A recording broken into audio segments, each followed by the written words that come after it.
I never imagined winning the lottery would feel like a sentence, not a blessing. That night, alone in my cramped Brooklyn apartment, I hid the ticket in an old shoebox, because telling anyone felt like handing over my soul for ransom. The numbers on that crumpled piece of paper meant $4 million, but somehow, I felt poorer than ever. Today, I'm going to tell you something I never thought I would share. And if for even a second this feels familiar, I only ask that you like this video and subscribe. It will help me keep opening my heart. My name is Maria Gonzalez, and at 73 years old, I've learned that sometimes the greatest fortune comes not from what you win, but from what you finally refuse to lose. This is my story, a story about money, family, and the bitter price of unconditional love. It started on a Tuesday evening in March.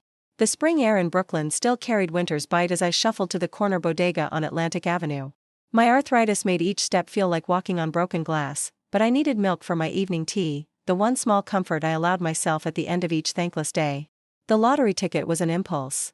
$5 I probably shouldn't have spent, but something about the way the clerk smiled at me, the first genuine smile I'd received in weeks, made me reach into my worn leather purse. I folded the ticket carefully and slipped it into my coat pocket, already forgetting about it as I climbed the narrow stairs to my third-floor apartment. My apartment was small, barely 600 square feet of faded wallpaper and creaking floors. The furniture was older than some of my grandchildren, a floral armchair I'd bought 40 years ago, a kitchen table with one wobbly leg, and a bed that still held the impression of my late husband's body even though he'd been gone for 8 years. The walls were covered with framed photographs of family gatherings, birthday parties, and holidays, memories that once brought me joy but now felt like evidence of how invisible I'd become. That night, I made my usual dinner of canned soup and toast, eating alone while the sounds of Brooklyn life echoed through my thin walls. The Delgado family downstairs was cooking something that smelled like heaven, their children's laughter filtering up through the floorboards. Outside my window, college students hurried past, their voices bright with possibility. I pressed my face against the cool glass and wondered when I'd stopped being part of the world and started just watching it pass by. The lottery drawing was on at 11. I almost didn't watch, what was the point? But insomnia had become my constant companion, and the blue glow of the television was better than staring at the ceiling, counting all the ways I'd failed as a mother, grandmother, and human being. The first number matched. Then the second. By the third, my hands were shaking so badly I could barely hold the ticket. When the final number was called, 27, my late husband Roberto's birthday, I stared at the screen in disbelief. $4,300,000. After taxes, still more money than I'd ever dreamed of having. But instead of joy, I felt something cold settle in my chest. Because even as I sat there, holding a ticket worth millions, my phone hadn't rung once that day. My son Tom hadn't called to check on me. My daughter-in-law Lisa hadn't sent even a text. None of my 4 grandchildren had remembered that today was the anniversary of Roberto's death. I tucked the ticket into an old shoebox in my closet, beneath faded letters Roberto had written me during our courtship. $4 million, hidden among love letters from a man who actually cared whether I lived or died. The irony wasn't lost on me. Sleep didn't come that night. Instead, I sat in my armchair, watching the sunrise paint the Brooklyn skyline golden pink, and asked myself a question that would haunt me for months. If I had all the money in the world, would my family love me any more than they did when I had nothing? The answer, I suspected, was no. For 50 years, I had been the family's safety net. When Tom lost his job during the recession, I paid his mortgage for 6 months with money I'd saved from cleaning office buildings at night. When Lisa needed a down payment for their house in Park Slope, I gave her the $15,000 I'd been saving for a trip to Spain, a dream Roberto and I never got to fulfill. When my granddaughter Emma needed braces, when my grandson Jake wanted to go to summer camp, when the car broke down, when the water heater died, I was always there, checkbook in hand, asking no questions, expecting only gratitude that never came. I remembered the day Lisa first called me Nana instead of a Mrs. Gonzalez. I thought it meant acceptance, that I'd finally found my place in their expanding family. Now I realize it was just easier than learning to respect me as a person. Nana could babysit. Nana could cook and clean and pay for things. Nana didn't have feelings that needed to be considered or dreams that mattered. The exploitation had been so gradual, I barely noticed it happening. First, it was just occasional requests. Could I watch the kids while they went to dinner? Could I help with groceries this week? Could I lend them money for a small emergency? But occasional became regular, help became expectation, and lend became a cruel joke because nothing was ever paid back. Every Tuesday, I took the subway to their house in Park Slope to clean and do laundry. Every Thursday, I babysat while Lisa went to her book club, though I later learned the book club was actually a wine bar where she complained about her boring life to other privileged mothers. Every weekend, I cooked elaborate Sunday dinners that Tom would rush through before disappearing into his home office, and Lisa would pick it while scrolling through her phone. And the money, good God, the money I'd given them over the years. My retirement savings, gone. The life insurance policy Roberto left me, depleted. My modest inheritance from my own mother, vanished into their endless needs. I kept meticulous records in a small notebook I hid in my kitchen drawer, every loan, every emergency, every time they promised to pay me back next month. The total was staggering, over $80,000 in 3 years. More than twice what I earned annually from Social Security and my small pension from the city. But it wasn't just the money. It was the way Tom's voice changed when he called, distant, distracted, already calculating what he needed from me. It was Lisa's cold efficiency when she handed me their grocery list, never asking about my health or my day. It was the way my grandchildren barely looked up from their phones when I arrived, already trained to see me as furniture rather than family. The worst part was how they made me feel guilty for existing. When I got sick with pneumonia last winter, Tom's reaction wasn't concern but irritation. "Mom, we can't afford to hire a babysitter right now. Can't you just take some medicine and power through it?" When I mentioned feeling lonely, Lisa would sigh dramatically and say, "We all have struggles, Nana. At least you don't have 4 kids to manage." I began to suspect they talked about me behind my back, planning their requests, coordinating their manipulation. Once, I arrived early to babysit and heard Lisa on the phone, "She'll give us the money. She always does. Just let Tom ask, she can't say no to her precious son." But I pushed down my doubts. This was family. This was love. This was what mothers and grandmothers did. We sacrificed. We endured. We smiled through the pain because the alternative, loneliness, abandonment, admitting we'd been fools, was too terrifying to contemplate. Until that night in March when I realized I was sitting on a fortune, and my first instinct wasn't to call my son with the good news. It was to hide the money, because I knew, that the moment they found out, I'd become nothing more than an ATM with a heartbeat. The days after the lottery drawing passed in a strange haze. I went through my normal routine, grocery shopping, cleaning, pretending everything was fine, while carrying the secret of my windfall like a stone in my chest.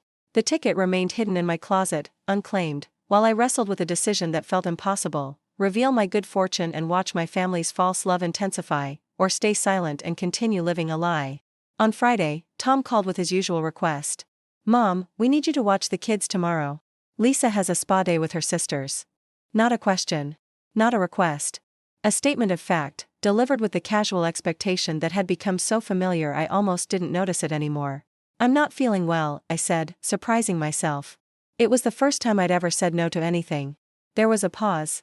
Then Tom's voice, sharp with irritation, "Come on, Mom. We're counting on you. Lisa already paid for the spa package. What about you? Can't you watch your own children?" Another pause, longer this time. "I have a work thing. Look, we'll talk about this later. Just be at our place by 9. He hung up before I could respond. I stared at my phone, feeling something crack inside my chest that had been fracturing for years. Work thing. On a Saturday. While his wife spent money we both knew came from my depleted savings account on a spa day she'd never thought to invite me to. I didn't show up on Saturday. For the first time in 5 years, I didn't drag myself across Brooklyn to serve their needs. Instead, I sat in my armchair, drinking tea and watching the neighborhood come alive with weekend energy. Children played in the courtyard below. Couples walked hand in hand to the farmer's market. Mrs. Delgado from 2B tended her window garden, humming softly to herself. My phone rang 6 times. Tom called twice, Lisa called 3 times, and even my grandson Jake called once, though I suspected he'd been prompted by his parents rather than acting on his own concern. I didn't answer any of them. The silence in my apartment felt different somehow, not lonely, but peaceful. Like the quiet after a storm. That evening, Lisa sent a text that made my blood run cold. "Thanks a lot for ruining our day, Nana. The kids were asking for you and we had to disappoint them. I hope you're happy with yourself." The manipulation was so blatant it took my breath away. Suddenly, I saw decades of similar messages, conversations, and interactions with startling clarity. The guilt trips. The emotional blackmail. The way they portrayed my needs as inconveniences and my boundaries as betrayals. How had I been so blind for so long? Sunday came and went without the usual family dinner. No one called to check on me. No one asked if I was okay. The message was clear: I was only valuable when I was useful. My worth as a person, as a mother, as a grandmother, was contingent upon my willingness to sacrifice everything for their comfort. That night, I took the lottery ticket from its hiding place and held it up to the light. For $1 million. Enough to buy a bigger apartment, to travel, to live comfortably for the rest of my life. Enough to command respect from people who had treated me like a servant for years. But also enough to trap me forever in relationships built on greed rather than love. I thought about Roberto, about the life we'd planned together before cancer took him away. We'd talked about traveling to Spain, about seeing the places his grandparents had described in stories. We'd dreamed of a little house upstate with a garden where I could grow tomatoes and peppers like my mother used to. Simple dreams, but they'd been ours. Now I had the money to make those dreams reality. But I also had the wisdom to know that money couldn't buy the one thing I'd been desperately seeking all these years: genuine love and respect from my family. In fact, revealing my wealth would probably destroy any chance of ever receiving those things authentically. The weekend silence stretched into Monday, then Tuesday. No calls. No texts. No concern about my well-being or the sudden disruption in our routine. It was as if I'd simply ceased to exist the moment I stopped being useful. The pain of that realization was sharper than any arthritis flare, deeper than any loneliness I'd ever experienced. But buried within that pain was something else, something that surprised me with its intensity. Anger. Pure, clean anger at the years I'd wasted, the money I'd given, the respect I'd never demanded. Anger at Tom for taking me for granted. Anger at Lisa for her casual cruelty. Anger at myself for accepting it all with a smile. On Wednesday morning, I walked to the lottery office in Queens to claim my prize. The building was unremarkable, gray concrete and fluorescent lighting, but inside those walls, my life changed forever. The officials were professional but kind, walking me through the paperwork, explaining my options for claiming the money. I chose the lump sum after taxes, $3.2 million. $3.2 million. I wrote those numbers in my little notebook that night, right below the record of every loan, every emergency payment, every dollar I'd given my family over the years. The contrast was stark. They had taken $80,000 from me. I now had $3.2 million they knew nothing about. The money was deposited into a new account I opened at a different bank, one where Tom and Lisa had no access, no knowledge, no way to manipulate me into another small favor. For the first time in years, I had financial security. For the first time in my life, I had independence. And for the first time since Roberto died, I had choices. But I still hadn't heard from my family. Thursday came and went. Friday. Saturday. A full week of silence from people who had demanded my attention every single day for years. The message was clear: if I wasn't willing to serve their needs unconditionally, I simply didn't exist to them. On Sunday evening, Tom finally called. Not to check on me, not to apologize for the week of silence, but to deliver another expectation disguised as a request. "Mom, Lisa's friend is coming to visit next weekend and we need you to take the kids overnight Friday and Saturday. Can you pick them up after school on Friday?" I stared at my phone, watching his name flash on the screen, and felt something inside me finally, irreversibly break. The woman who would have immediately agreed, who would have rearranged her entire life to accommodate their needs, who would have been grateful just to be included in their plans, that woman was gone. "No," I said simply. The word hung in the air between us like a foreign language. "What do you mean, no?" "I mean no, Tom. I won't be babysitting next weekend. Or any weekend. I won't be giving you money anymore. I won't be coming over every Tuesday to clean your house. I won't be cooking Sunday dinners that you rush through without conversation. I'm done." The silence stretched so long I wondered if he'd hung up. When he finally spoke, his voice carried a threat barely disguised as concern. "Mom, are you having some kind of breakdown? Maybe you should talk to someone." It was such a perfect example of their manipulation that I almost laughed. Disagree with them, set a boundary, assert your own needs, and suddenly you're mentally unstable. How many times had they used this tactic over the years? How many times had I backed down, convinced that maybe I was being unreasonable, maybe I was asking too much? "I've never been more clear-headed in my life," I told him. "I'm 73 years old, Tom. For 50 years, I've put everyone else's needs before my own. I've given you money I couldn't afford to give. I've babysat your children more than you have. I've cleaned your house, cooked your meals, and asked for nothing in return except basic respect and consideration. And what have I gotten? Silence when I'm not useful. Dismissal when I express my feelings. Manipulation when I dare to have needs of my own. Mom, that's not, let me finish." My voice was steady now, strengthened by years of suppressed truth finally finding its way to the surface. "Last weekend, when I said I wasn't feeling well, did you ask what was wrong? Did you offer to help me? Did you suggest postponing your wife's spa day to check on your mother? No. You hung up on me. And then you all ignored me for a week like I was a child being punished for misbehaving. We were busy, too busy for a 5-minute phone call to check on your elderly mother? Too busy to send a text asking if I was okay? But not too busy to call the moment you need something from me again?" I could hear him breathing, probably struggling to find the right combination of guilt and manipulation to get me back in line. But I wasn't waiting for his response. I'm done being taken for granted, Tom. I'm done being treated like hired help in my own family. From now on, if you want a relationship with me, it will be based on mutual respect and genuine care. Not on what I can do for you or give you. Fine, he said, his voice cold with the kind of anger men use when they're not getting their way. But don't come crying to us when you're lonely. Don't expect us to take care of you when you're really old and sick. The threat was delivered with casual cruelty, designed to terrify me into submission. And maybe it would have, 5 years ago. 10 years ago. Before I learned that being alone with dignity was better than being surrounded by people who only saw me as useful. Tom, I said quietly, I've been lonely for years while surrounded by all of you. And I've been taking care of myself my whole life. I think I'll manage. I hung up before he could respond. My hands were shaking, but not with fear, with release. For the first time in decades, I had spoken my truth without apology, without immediately trying to smooth things over or make everyone else feel better. The phone rang again almost immediately. Then again. Text messages started coming in rapid succession, first from Tom, then from Lisa. But I didn't read them. Instead, I turned off my phone and sat in my armchair, watching the Sunday evening light fade over Brooklyn. The silence in my apartment felt different now. Not empty, but full of possibility. Not lonely, but peaceful. For the first time in years, I was completely alone with no demands on my time, no guilt about disappointing others, no fear about what crisis I might be expected to fix next. I made myself a proper dinner that night. Not soup from a can, but pasta with fresh vegetables from the market, a glass of wine I'd been saving for a special occasion. I ate slowly, tasting each bite, surrounded by photographs of a family that suddenly looked different to me. The smiles seemed forced now. The gatherings looked stilted. Even the love I thought I saw in their eyes looked more like calculation. That night, I slept better than I had in months. Monday morning brought a knock at my door. I opened it to find Mrs. Delgado from downstairs, holding a plate of homemade empanadas and wearing the kind of genuine smile I'd forgotten existed. "Good morning, Maria," she said in her soft voice that carried just a trace of her Puerto Rican accent. "I made too many of these yesterday and thought you might like some." Mrs. Elena Delgado was 78, a widow like myself, with silver hair always perfectly styled and eyes that held both kindness and wisdom. We'd been neighbors for 15 years but had rarely done more than exchange pleasantries. She had her own family, her own life, and I'd always been too consumed with Tom and Lisa's demands to develop friendships. "That's very thoughtful," I said, accepting the plate.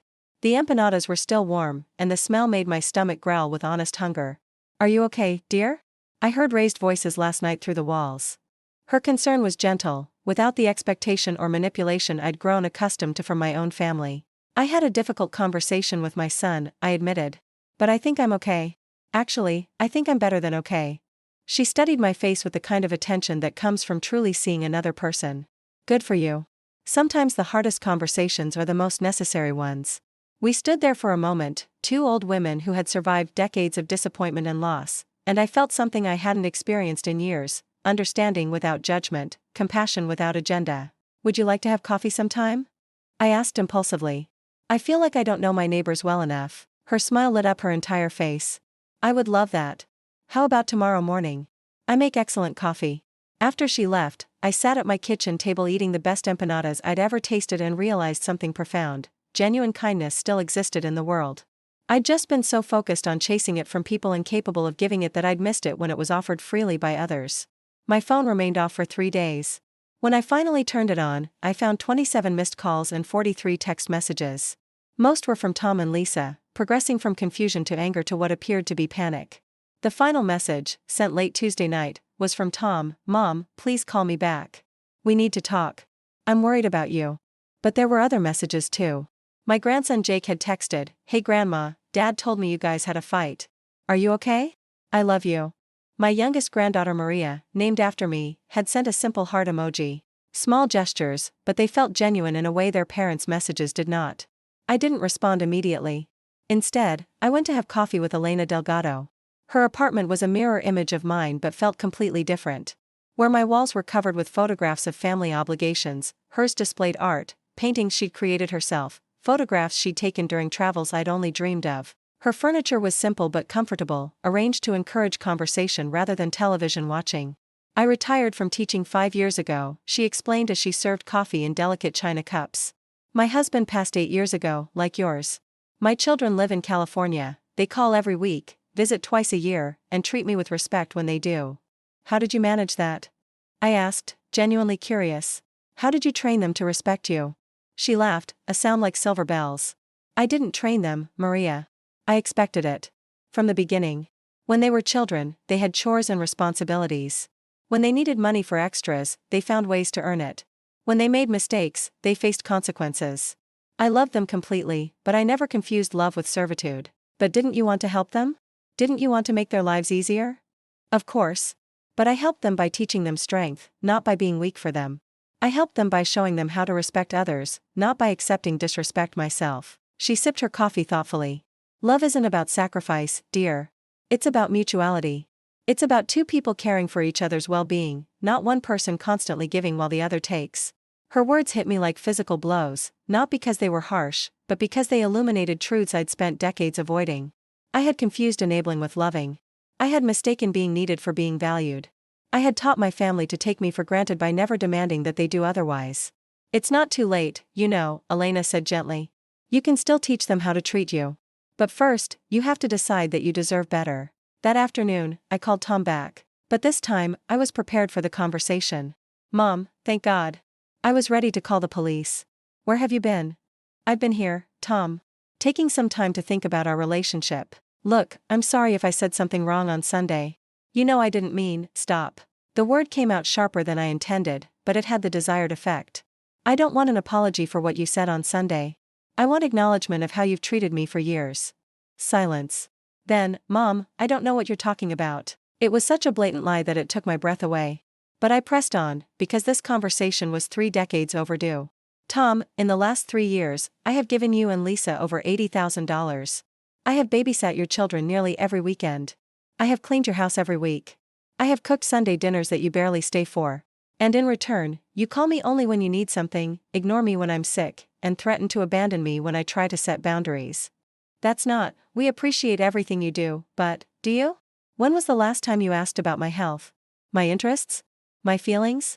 When was the last time you invited me somewhere just because you wanted my company, not because you needed my help? The silence stretched long enough that I wondered if he was still on the line. When he finally spoke, his voice was smaller, less defensive. Mom, we've been under a lot of stress. The kids, work, the house payments, everyone has stress, Tom. That doesn't excuse treating the people who love you like servants. We don't treat you like a servant. Then what would you call someone who cleans your house, watches your children, cooks your meals, and gives you money whenever you ask, but gets ignored unless you need something? Another long silence. I could hear him breathing, probably struggling to find the right words to manipulate me back into compliance. But I wasn't the same woman who had taken his call a week ago. That woman had been desperate for any scrap of attention from her family. This woman had options. What do you want from me, Mom? It was the first honest question he'd asked in years. I want you to treat me the way you'd want to be treated. I want phone calls that aren't requests for favors.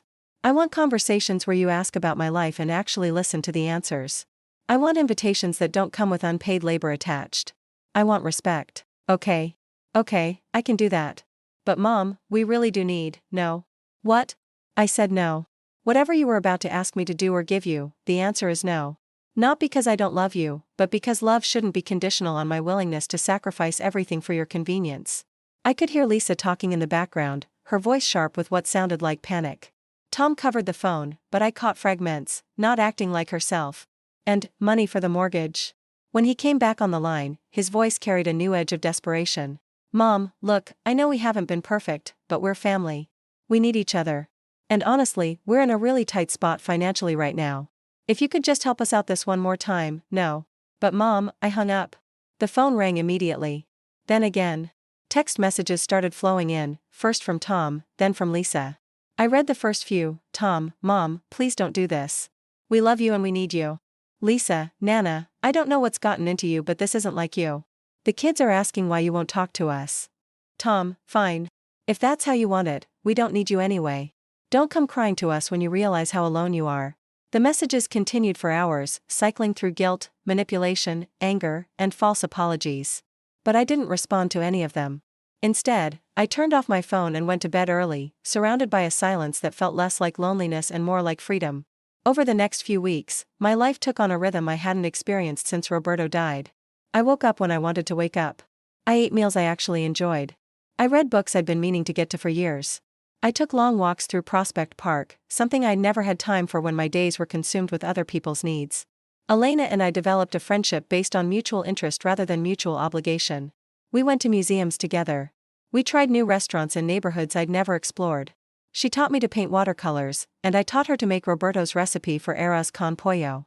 We talked about books, politics, our late husbands, our dreams for the years we had left. It was Elena who suggested I see a therapist. Not because anything's wrong with you, she explained over coffee one Thursday morning, but because someone trained in these things can help you understand how relationships became so unbalanced. And more importantly, how to keep it from happening again.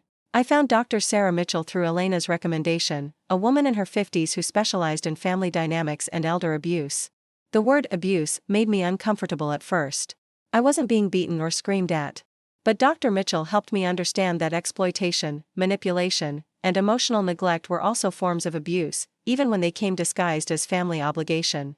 Financial abuse is particularly common among older adults, she explained during one of our sessions.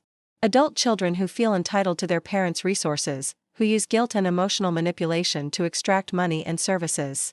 It's often rationalized as family helping family, but healthy families don't operate on a dynamic where one person gives everything and receives nothing in return. She was the one who suggested I might want to get my financial affairs in order, not because I was planning to die, but because I was planning to live. Really live, for the first time in decades. I met with a financial advisor, a sharp woman named Jennifer Chen, who helped me understand what having $3.2 million actually meant. After setting aside money for taxes and emergency funds, I had enough to live comfortably for the rest of my life without depending on anyone. I could travel. I could move to a nicer apartment. I could pursue hobbies and interests I'd abandoned long ago. But more than that, I had choices. I could choose who to spend my time with. I could choose what to do with my money. I could choose to surround myself with people who valued me for who I was, not what I could provide. For the first time in my adult life, I was truly free. It was during this period of rebuilding myself that the real test came. I'd been no contact with Tom and Lisa for 6 weeks when my grandson Jake called. Unlike his parents, Jake actually sounded concerned about my well-being rather than upset about my unavailability. "Grandma, I miss you," he said simply. He was 16 now, old enough to make his own decisions about relationships. "Dad told me you guys had some big fight, but he won't tell me what it was about. Can I come visit you sometime?" My heart ached with genuine love for this boy who had grown up so much in the months I'd been absent from his life. "Of course you can visit me, sweetheart. Anytime you want." "Cool. Grandma? Are you okay? Dad keeps saying you're having some kind of breakdown, but you sound more normal than you have in years." Out of the mouths of babes. "I'm okay, Jake. I'm actually better than I've been in a long time. I just decided I deserve to be treated with respect, even by family." "Good for you. Dad can be kind of selfish sometimes. Mom too." We made plans for him to visit the following Saturday. But on Friday night, I got a call that changed everything. It was Lisa, and she was crying. Not the manipulative tears I'd learned to recognize, but genuine distress. "Nana, I'm so sorry to bother you, but I didn't know who else to call. Tom's in the hospital. He had some kind of heart episode at work. The doctors say he's stable, but..." Her voice broke. "I know you're mad at us, but could you please come? The kids need their grandma right now." My first instinct was to grab my purse and rush to the hospital. Tom was my son, regardless of how he'd treated me.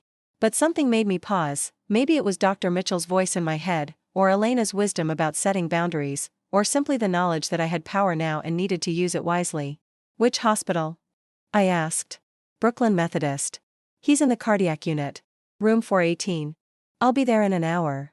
I hung up and sat for a moment in my armchair, processing this development. Tom was sick. Possibly seriously sick. My maternal instinct screamed at me to drop everything and rush to his bedside, to be the selfless, giving mother I'd always been. But I was a different person now. I loved my son, but I wouldn't sacrifice my newly found self-respect even for a medical emergency. I would go to the hospital, but I would go as an equal, not as a servant. I dressed carefully, not the worn, comfortable clothes of someone who expected to be ignored, but a nice blouse and slacks that made me feel confident. I put on lipstick and earrings. I looked in the mirror and saw a woman who knew her worth. The cardiac unit at Brooklyn Methodist was bustling with quiet efficiency. I found room 418 and paused outside the door, gathering my courage. Through the small window, I could see Tom connected to monitors, his face pale but alert. Lisa sat beside him, looking haggard and scared. The grandchildren were clustered on the other side of the bed, their usual phone-focused attention replaced by genuine worry. I knocked softly and entered. Four pairs of eyes turned toward me with relief so profound it was almost physical. "Mom," Tom said, his voice weak but unmistakably grateful. "You came." "Of course I came. You're my son." Lisa stood up, clearly struggling with what to say. "Thank you for coming, Nana. I know things have been difficult between us." I nodded but didn't immediately respond. Instead, I moved to Tom's bedside and took his hand, carefully, avoiding the 4 lines. His skin was cool and slightly clammy. "How are you feeling?" "Like an old man," he said, attempting a smile. "The doctor says it was just a warning. Too much stress, not enough exercise, too many fast food dinners. I need to make some changes." We talked for a few minutes about his condition, the treatment plan, his expected recovery time. Normal, surface-level conversation while the real conversation, the one about our relationship, remained unspoken. After about 30 minutes, I excused myself to get coffee from the cafeteria. Lisa followed me, which I had expected. "Nana, I'm so glad you're here," she began. "Tom's been worried sick about the fight you guys had. He keeps saying he doesn't understand what he did wrong." "Lisa, let's be honest with each other for once. Tom knows exactly what he did wrong. You both do. The question is whether you're ready to acknowledge it and change." She looked genuinely confused, which was almost more insulting than outright manipulation. "But we've always been close. We've always treated you like family. You've treated me like hired help who doesn't require payment. There's a difference." "That's not, we appreciate everything you do for us. Maybe we don't say it enough, but, when was the last time you did something for me? Not when I was sick and you needed me to get better so I could babysit again, but just because you wanted to make me happy." She opened her mouth to respond, then closed it again. I could see her mentally scrolling through years of interactions, looking for a single instance of genuine care that didn't serve her own needs. "I brought you flowers on Mother's Day," she said finally. "That I paid for, with money you borrowed from me the week before." The color drained from her face as the truth of that statement hit home. For the first time in our relationship, I saw her see herself clearly, and she didn't like what she saw. "Oh God," she whispered. "Nana, I didn't realize." "That's the problem, Lisa. You never realized because you never thought about it. I wasn't a person to you. I was a resource. Something to be used when necessary and ignored when convenient." Tears started flowing down her cheeks, and for the first time, they looked genuine. "I'm so sorry. I don't know how to fix this. You start by treating me like a human being with feelings and needs of my own. You start by asking instead of demanding. You start by giving instead of just taking." We stood there in the hospital corridor, 2 women finally having the honest conversation that should have happened years ago. When we returned to Tom's room, I could see in his eyes that Lisa had briefed him on our discussion. "Mom," he said quietly, "I owe you an apology. A real one. Not for the fight we had, but for everything. For taking you for granted. For treating you like..." He struggled with the words. "Like hired help," I finished gently. He closed his eyes, and when he opened them, they were full of tears. "Yeah. Like that. I don't know how it happened, or when it started, but somewhere along the way I stopped seeing you as my mother and started seeing you as someone whose job it was to fix my problems." It was the first genuine acknowledgement I'd received from him in years, and it meant more to me than any amount of money ever could. "Tom, I love you. I love all of you. But I won't continue relationships that are based on my willingness to sacrifice everything for your convenience. If you want me in your life, it has to be because you actually want me there, not because you need something from me. I do want you here, Mom. Not for what you can do for us, but because you're my mother and I love you. And I'm sorry it took me getting sick to realize how badly I've been treating you." Over the next few hours, we had the kind of conversation we should have been having for years. Tom was released with strict instructions about diet, exercise, and stress management. The near miss had genuinely scared him, made him reevaluate his priorities in a way my boundary setting alone might not have accomplished. But I was different now too. I stayed at the hospital because I chose to, not because I felt obligated. I offered support because I wanted to, not because it was expected. And when Lisa tentatively asked if I might be available to help with the kids while Tom recovered, I gave her an honest answer: "I can help sometimes, but not every day. I have my own life now, my own commitments. We'll need to work out a schedule that works for both of us." The old Lisa would have been offended by such boundaries. This Lisa, shaken by the realization of how badly she'd behaved, simply nodded and said, "Of course. Whatever works for you." It was a start. Tom's recovery was slow but steady. During his weeks of convalescence, our family dynamic gradually shifted. Instead of expecting me to drop everything to help, they asked politely and accepted gracefully when I said no. Instead of demanding my presence, they invited it. Instead of taking my contributions for granted, they expressed genuine gratitude. The change wasn't immediate or complete. 40 years of established patterns don't disappear overnight. There were still moments when Lisa would forget and speak to me like a servant, or when Tom would call with barely disguised expectation in his voice. But now I had the strength to address these lapses immediately, and they had enough respect for our new dynamic to correct themselves. More importantly, I had other sources of support and companionship.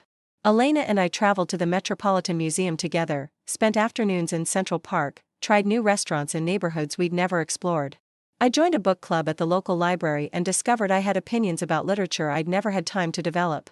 I started taking art classes and found I had a talent for watercolor painting I'd never known existed. My life had become full in a way it hadn't been since Roberto died. Full of chosen activities rather than imposed obligations. Full of reciprocal relationships rather than one-sided service. Full of joy rather than just duty. 3 months after Tom's heart episode, I made a decision that would change everything once again. I decided to tell them about the lottery. Not because I felt obligated to share my good fortune, but because I wanted to test the authenticity of the changes in our relationship. Were they treating me better because they genuinely learned to respect me, or because they were afraid of losing access to my services? There was only one way to find out. I invited them all to Sunday dinner at my apartment, the first family gathering I'd hosted since our estrangement began. I cooked all afternoon, not because I felt obligated to, but because I enjoyed cooking when it was a choice rather than an expectation. They arrived at 5 o'clock with flowers, Lisa's idea, though I could tell Tom had paid for them. The grandchildren seemed genuinely happy to see me, not in the distracted way they'd greeted me before, but with real attention and affection.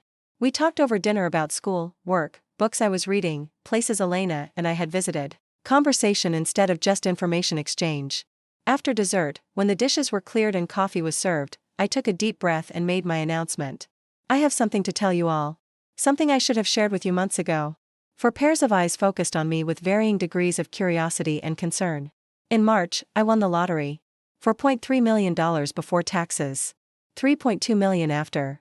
The silence that followed was profound and telling. I watched their faces carefully, looking for the first reaction before they had time to school their expressions into something more appropriate. Tom looked stunned, then guilty, then confused. Lisa's eyes went wide with what looked like calculation before shifting to shame. The grandchildren just looked impressed. To them, I was now the coolest grandmother in Brooklyn. "Mom," Tom said slowly, "why didn't you tell us?" "Because I was afraid that if you knew I had money, you'd never see me as anything else." And I was right to be afraid, wasn't it? The question hung in the air like an accusation. Because we all knew it was true. If they'd known about my windfall during the years they were exploiting my generosity, they would have taken everything. Every penny, every chance at independence, every opportunity to discover who I was beyond their needs. We wouldn't have. Lisa began, then stopped, because she knew she was about to lie and we all knew it. "You would have," I said gently. Not out of malice, but because that's the pattern we'd established. I gave, you took, and nobody questioned whether it was fair or sustainable. Tom looked like he was going to be sick, whether from the heart condition or from guilt, I couldn't tell. "Mom, I am so sorry. If I'd known you had that kind of financial security, I never would have asked you for money." "But you shouldn't have been asking me for money anyway, Tom. Whether I had millions or just my social security check, you're a grown man with a good job and a college education. Your mortgage isn't my responsibility. Your children's expenses aren't my obligation. Your financial choices aren't my emergency." He nodded slowly, absorbing the truth of that statement. "You're right. I've been treating you like a safety net instead of a person. So what now?" Lisa asked. Her voice was small, uncertain. "Where does this leave us?" It was the question I'd been asking myself for weeks. Now that they knew about my wealth, would they revert to their old behavior? Would the phone calls start coming with barely disguised requests for help with the mortgage, the kids' college funds, their retirement planning? Would Sunday dinners become strategy sessions for accessing my accounts? "That depends on you," I said honestly. "The money doesn't change anything about our relationship, because our relationship was never really about money. It was about respect. About seeing me as a whole person instead of just a source of assistance. About giving as well as taking." I reached into my purse and pulled out a small wrapped box, which I handed to Tom. He opened it to find the keys to a brand new Honda Accord, a reliable, mid-range car that would serve their family well without being ostentatious. "I wanted to get you something practical for your recovery," I explained. "Something to make your life easier without making it too easy. The car is paid for, but the insurance, maintenance, and gas are your responsibility." Tom stared at the keys like they were made of gold. "Mom, this is too much." "You don't have to, I know I don't have to. That's what makes it a gift instead of an obligation." It was a test, and I knew it. If the old Tom and Lisa were still lurking beneath the surface changes, this gift would open the floodgates. Within weeks, there would be emergencies requiring my assistance. The grandchildren would develop sudden needs for expensive equipment or trips. The house would need repairs that somehow required my financial input. But if the changes were real, if they'd truly learned to see me as a person rather than a resource, they would accept this gift gracefully and not ask for more. The weeks that followed would reveal which version of my family I was dealing with. To my surprise and relief, they chose respect over greed. Tom sent me a handwritten thank you note for the car, the first piece of personal correspondence he'd sent me in decades. Lisa called to tell me about her job interview at a local nonprofit. She was looking for work to help their financial situation instead of looking to me for solutions. The grandchildren continued to visit and call, but their attention was focused on spending time with me rather than getting things from me. Most importantly, nobody asked for money. Not when their water heater died and they had to pay for emergency repairs. Not when Jake needed equipment for the baseball team. Not when Maria decided she wanted to take piano lessons. They found solutions to their problems that didn't involve depleting my resources. For the first time since they'd become adults, my children were acting like adults. The real test came 6 months later, when Tom lost his job due to corporate downsizing. The old pattern would have been immediate: a panicked phone call, tears, manipulation, and gradually escalating requests for financial assistance. Instead, I got a call that surprised me with its maturity. "Mom, I wanted to let you know that I got laid off yesterday. It's scary, but I have unemployment benefits and some savings. Lisa's job is going well, and we're looking at the budget to see how to make things work. I'm not calling to ask for money. I'm calling because you're my mother and I wanted to keep you informed about what's happening in my life." It was everything I'd ever wanted to hear from him. Not a request for rescue, but an inclusion in his life as a person who mattered to him beyond my ability to solve his problems. "I'm sorry about your job, sweetheart. How are you holding up emotionally?" We talked for 45 minutes about his feelings, his plans, his fears, and his hopes. It was the kind of conversation we should have been having all along, parent and adult child sharing their lives rather than one person extracting resources from the other. When he found a new job 3 months later, he called to share the good news, not to announce that his requests for help were over. Because there had been no requests for help. My family had finally learned to see me as a person. But the most profound change was in myself. I no longer woke up each morning wondering what crisis I'd be expected to solve or what favor I'd be asked to provide. I woke up excited about the day ahead: art classes, lunches with Elena, books I wanted to read, places I wanted to explore. I had reclaimed my life, and it was more beautiful than I'd ever imagined it could be. With my newfound wealth, I was able to pursue dreams I'd shelved decades ago. I bought a small house upstate, near the Hudson River, with a garden where I grew tomatoes and peppers like my mother used to. I traveled to Spain, walking the same streets Roberto's grandparents had described in stories, finally fulfilling the dream we'd shared but never been able to afford. I donated money to causes I cared about: literacy programs in Brooklyn, support groups for elder abuse survivors, scholarships for first-generation college students. Having money wasn't just about what I could buy for myself, it was about the good I could do in the world when my resources weren't being constantly drained by people who saw me as their personal ATM. But perhaps most importantly, I had energy again. Energy that hadn't been consumed by resentment, manipulation, and the exhausting work of maintaining relationships where I gave everything and received nothing. Energy I could spend on friendship, creativity, adventure, and joy. Elena and I took cooking classes together, learning to make authentic pasta from an Italian grandmother in Little Italy. We joined a hiking group for seniors and discovered that our 70-plus-year-old bodies were still capable of climbing mountains. We went to theater matinees and art exhibitions and lectures at the community college. I was living instead of just surviving. The relationship with my family continued to evolve and improve. Sunday dinners became genuine family time rather than performance opportunities for gaining my favor. The grandchildren called me to share their successes and struggles, not just when they needed permission slips signed or school projects funded. Tom and I developed the kind of relationship I'd always hoped we'd have: mutual respect, genuine affection, and honest communication. Even Lisa and I found our footing. She apologized sincerely for years of taking me for granted, and I forgave her, not because forgiveness was expected, but because holding on to anger would have poisoned the new relationship we were building. She made an effort to include me in family decisions, ask for my opinions, and show genuine interest in my life outside my role as grandmother and former servant. Was our relationship perfect? No. 40 years of dysfunction don't disappear overnight, and there were still moments of tension, miscommunication, and old patterns trying to reassert themselves. But now we had a foundation of respect to build on, and the willingness to address problems instead of ignoring them. Most importantly, I had other relationships that brought me joy and fulfillment. Elena remained my closest friend, but I'd also developed friendships with women from my art class, my book club, and my hiking group. I had a full life that didn't depend on my family's approval or attention. 1 year after revealing my lottery win, I threw myself a party. Not a birthday party or an anniversary, but a celebration of my liberation. I invited Elena, my new friends, and my family. We gathered in the garden of my upstate house, sharing food and laughter and stories under string lights hung between the apple trees. At one point in the evening, I found myself standing apart from the group, watching my guests mingle and enjoy themselves. Tom was helping Jake identify different birds at the bird feeder Roberto had always wanted to install. Lisa was deep in conversation with Elena about their shared love of mystery novels. My granddaughter Maria was showing her watercolor paintings to one of my art class friends. These were real relationships. Genuine connections. People who valued each other for who they were, not what they could provide. I thought about the woman I'd been 2 years ago, lonely, exploited, desperate for any scrap of attention from people who saw her as useful rather than valuable. That woman would never have believed that this life was possible. That respect could be earned by demanding it. That love freely given was infinitely more satisfying than love bought with sacrifice and servitude. The lottery ticket had been hidden in a shoebox for good reason. I had instinctively known that money would complicate relationships that were already imbalanced. But the money hadn't been the real prize. The real prize had been the courage to demand better treatment, the wisdom to recognize my own worth, and the strength to walk away from relationships that diminished me. Roberto would have been so proud of the woman I'd become. Not because I was wealthy, but because I was free. As the evening wound down and guests began to leave, Tom approached me with something I'd never seen in his eyes before: genuine respect. "Mom, I just wanted to tell you how proud I am of you.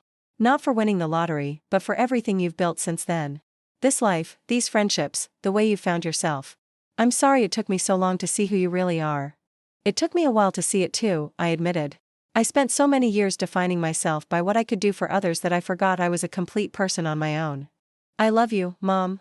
Not for what you've given us or what you might give us in the future. Just because you're you." It was everything I'd ever wanted to hear from him, and it meant more than any amount of money ever could. That night, as I sat in my garden listening to the Hudson River flow past in the darkness, I reflected on the circular nature of my story. I had started with nothing, gained everything, lost what mattered most, and then found something even more valuable: myself. The lottery ticket had been a blessing, but not in the way I'd first imagined. It hadn't bought me love or respect or family harmony. Instead, it had given me the independence to walk away from relationships that were destroying me, and in doing so, it had created space for those relationships to transform into something healthier. I was 75 years old, and I was just beginning to truly live. The seasons turned, and my new life took on rhythms I'd never experienced before. Spring meant planting my garden with vegetables Roberto and I had dreamed of growing together.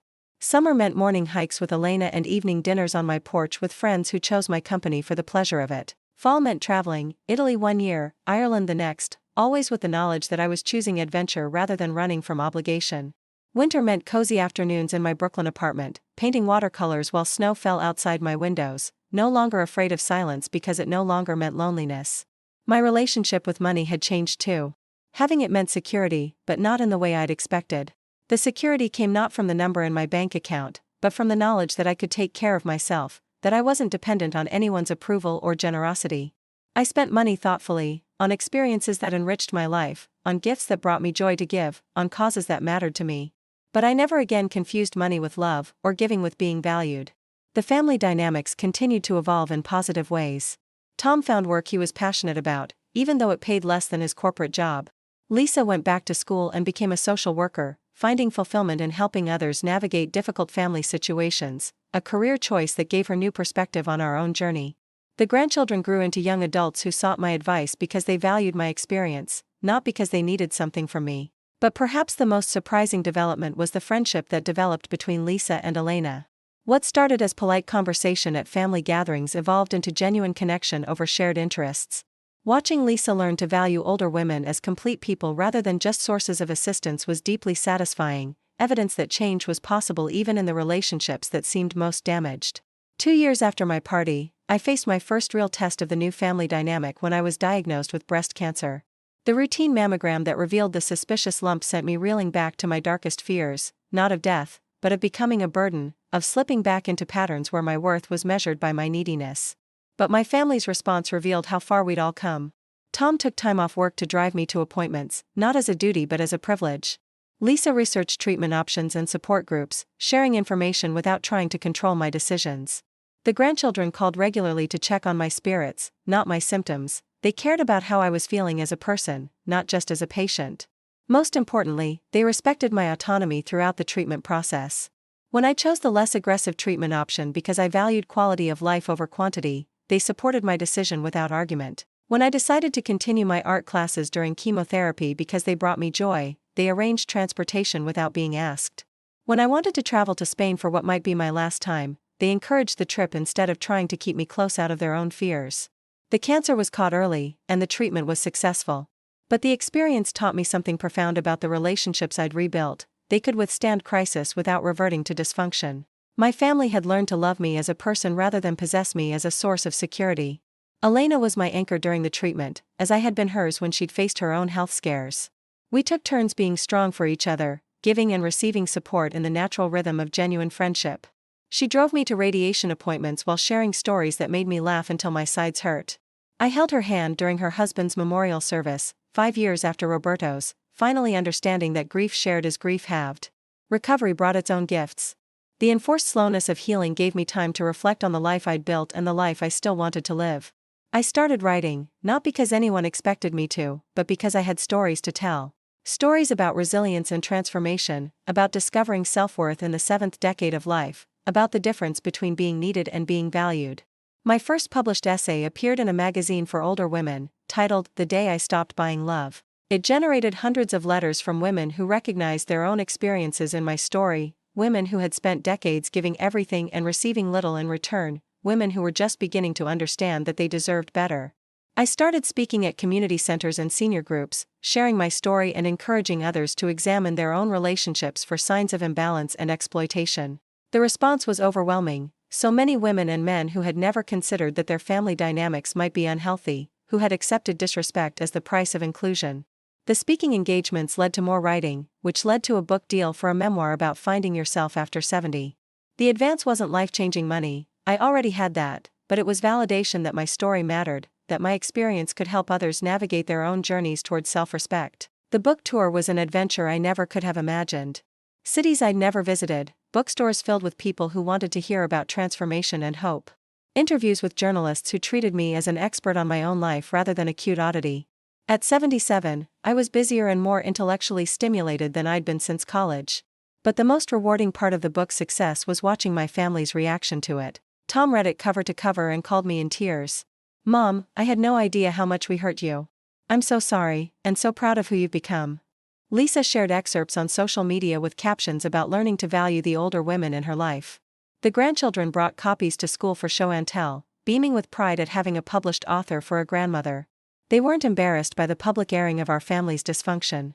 Instead, they were impressed by my courage in sharing it and grateful for the healing it had brought to our relationships. The financial success of the book was secondary to its emotional impact, but it did provide me with even more independence and choice. I established a small foundation focused on elder abuse prevention and education, using both lottery winnings and book royalties to fund programs that helped older adults recognize and escape exploitative relationships. Working with abuse survivors became one of the most meaningful aspects of my later years. So many stories echoed my own: adult children who saw their parents as ATMs, spouses who used guilt and manipulation to maintain control, extended family members who appeared only when they needed something. But I also witnessed miraculous transformations, people who found the strength to demand better treatment and sometimes, like me, discovered that healthy relationships were possible once proper boundaries were established. Elena and I celebrated our 80th birthdays together with a trip to Greece, a destination that had been on both our lists for decades but that neither had ever prioritized when other people's needs came first. We climbed ancient ruins, swam in impossibly blue water, and marveled at how much life we'd packed into the years we once thought were just about decline and preparation for death. "Can you imagine if we'd never met?" Elena asked one evening as we watched the sunset from our hotel balcony in Santorini. "I can't," I admitted. "Meeting you taught me what friendship looked like when it wasn't based on obligation." "You taught me something too," she said. "You showed me that it's never too late to reinvent yourself. I thought my life was basically over after my husband died. Now I feel like I'm just getting started." We were both right. The friendship that began with a plate of empanadas had become the foundation for adventures, growth, and joy that neither of us had thought possible in our 70s and 80s. But all good things must eventually end, and Elena's death at 81 was the greatest loss I'd experienced since Roberto's passing. The difference was that this time, I had a support system to help me through the grief. Tom and Lisa were genuinely present during my mourning, offering comfort without trying to control my process. My newer friendships proved their depth by weathering this first major test. And my own sense of self, so hard-won in recent years, remained intact even in the face of devastating loss. Elena's funeral was a celebration of a life fully lived. Her children flew in from California with stories about a mother who had taught them independence and self-respect from childhood. Friends from art class, book club, and hiking group shared memories of adventures and conversations and laughter. I spoke about the woman who had shown me what genuine friendship looked like, who had supported my transformation without trying to manage it. After the service, Elena's daughter Patricia pulled me aside. "She talked about you constantly," she said. "She was so proud of the courage you showed in changing your life. She said you gave her hope that growth and change were possible at any age." Elena's death forced me to confront my own mortality in a way that cancer treatment hadn't. I was 82, healthy but not immortal. What did I want to do with however many years remained? How did I want to spend the time that was increasingly precious because it was limited? The answer came to me as I was cleaning out Elena's apartment, helping Patricia sort through decades of accumulated belongings. Among Elena's papers, I found a letter she'd written but never sent, addressed to me. "My dear Maria," it began, "if you're reading this, I'm probably gone, and you're helping Patricia with the heartbreaking task of deciding what matters enough to keep and what can be let go. I want you to know that meeting you changed my life. Watching you transform from a woman who accepted scraps of attention to a woman who demanded respect showed me that it's never too late to become who we were meant to be. Promise me you won't stop growing, won't stop taking risks, won't stop believing that every day offers new possibilities for joy and adventure. The world needs more women like you, women who refuse to be diminished, who insist on being seen as complete human beings. Keep telling your story. Keep inspiring others. Keep living as if every day is a gift, because it is." I cried reading that letter, but they were tears of gratitude rather than only grief. Elena's final message was a reminder that the life I'd built in my 70s and 80s wasn't just personally fulfilling, it was inspirational to others who were struggling with their own relationships and self-worth. Inspired by her words, I decided to spend my remaining years more intentionally. I increased my speaking schedule, reaching more audiences with the message that respect is non-negotiable at any age. I mentored younger women who were dealing with dysfunctional family dynamics, helping them recognize patterns of exploitation and develop strategies for change. I traveled more boldly, taking trips I'd once thought too adventurous for someone my age. Most importantly, I deepened my relationships with the people who mattered most. Tom and I took a trip to Ireland together, tracing the roots of Roberto's ancestry and finally having the kind of relaxed, undemanding time we'd never managed when he was focused on what he could get from me rather than who he could be with me. Lisa and I started volunteering together at a literacy program, working side by side with refugees learning English, an activity that brought out the best in both of us. The grandchildren, now young adults, sought my advice on relationships, careers, and life decisions. But more than that, they wanted my company. Jake brought his girlfriend to meet me before he proposed, not because he needed my approval but because my opinion mattered to him. Maria dedicated her college thesis to me, writing in the acknowledgments, "To my grandmother, who taught me that it's never too late to demand the respect you deserve." As I approach my 85th birthday, I often reflect on the lottery ticket that started this transformation.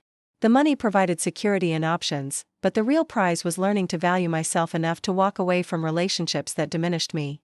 That knowledge freed me to build a life based on mutual respect, genuine affection, and chosen obligations rather than imposed duties. My story wasn't unique. Millions of older adults struggle with family relationships that have become unbalanced and exploitative. But my resolution offered hope: change is possible, respect can be earned, and life can be rebuilt even in the 8th decade. The woman who hid that lottery ticket in a shoebox, afraid that revealing her good fortune would trap her in relationships based on greed rather than love, could never have imagined the life I built in the years that followed. Not just the material comfort, though that was wonderful, but the emotional richness. The friendships based on mutual interest and affection. The family relationships grounded in respect rather than obligation. The sense of purpose that came from helping others recognize their own worth. I learned that love cannot be bought, only earned through genuine care and respect.